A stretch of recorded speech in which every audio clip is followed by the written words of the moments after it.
Sa mga taong di po nakakalimot pong mag-subscribe, maraming salamat po sa inyo lahat. At tatanungin ko pong napakalaking utang loob sa inyo lahat. Sa mga bagon na ngayon naman po nakatutok sa aking YouTube channel, Manggabot ng Pangasinan, sana po wag po na po kayo makatubing pindutin ng subscribe, like, and share. Pagipindot na rin po ang bell icon para palagi po kayo updated sa aking mga isusunod na video.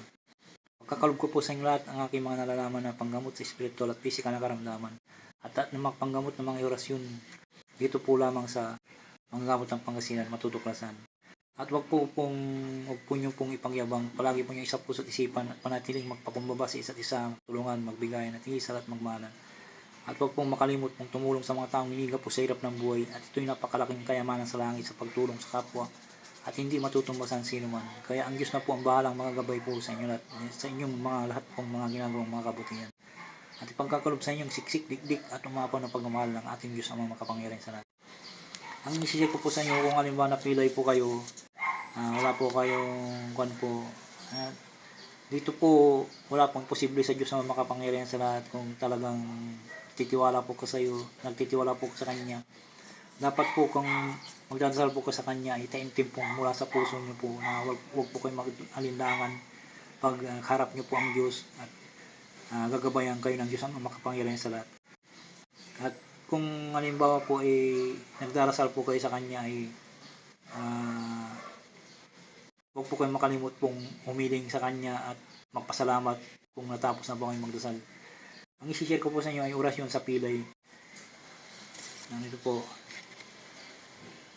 napaka-importante po ito kung halimbawa na tapilok po kayo o na pilay po kayo. Nanay, tatay dyan na kung po, pwede nyo pong i-kwan po kayo na po ang magkwan po sarili po nyo. Basta tiwala po kayo sa sarili po nyo. At huwag pong makalimot pong humingi ng gabay sa Diyos ang makapangyarihan sa lahat. Magdasal po ng isang Ama namin, tapos isunod po yung orasyon po. Ibulong sa kamay at ihilot, o lagyan nyo na po yung kamay nyo ng langis at ibulong ang orasyon po ito na isang bisis lamang po at ihilot po. Yung bukal sa puso nyo po ang bumabanggit po, kasi pag binabanggit nyo na hindi po kayo nagtitiwala, wala rin po mangyayari, useless lang po. Kaya dapat po focus po kayo na tuwala po kayo sa Diyos Ama makapangyarihan sa lahat kung gumagawa po kayo lahat ng mga bagay na mga orasyon po. At kakasihan po kayo ng Diyos ang makapangyarihan sa lahat. Magdasal po ng isang Ama namin at isunod po yung orasyon po. Ama namin na sa langit ka, sambahin ang pangalan mo, ikaw na manghari sa amin, sundin ang aming kurban mo dito sa lupa at sa langit. Bigyan mo kami ng pagkain kailangan namin sa araw, patawarin mo kami sa aming kasalanan, tulad papatawad namin sa mga nagkasala sa amin, ang huwag mo kaming iharap sa mikpit na pagsubok, kundi mo kami sa masama, sapagkat iyo ang kariyan, kapangyarihan, kapurihan, magbakay naman. At sunod po yung orasyon po ng isang bisis lamang po.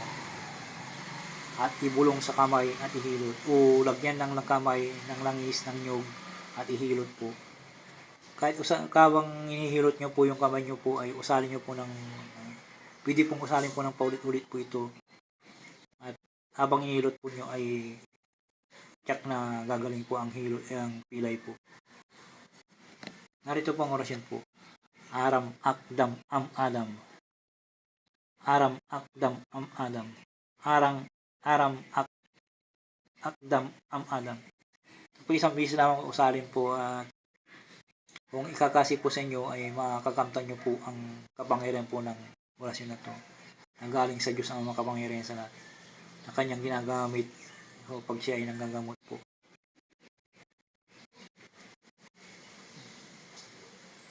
Napakabisa po ito, at sana po tiwala po kayo sa sarili nyo po kung gumagamit po kayo ng mga orasyon para gabayan kayo ng ating mga espiritu ng babantay sa mga orasyon na ito, at ang Diyos naman makapangyarihan sa lahat. Maraming salamat po. Sana po huwag po kayo makalimot pong mag-subscribe, mag-like, and share. Pag-ipindot rin po ang bell icon. Maraming salamat po. Manggagamot ng Pangasinan po.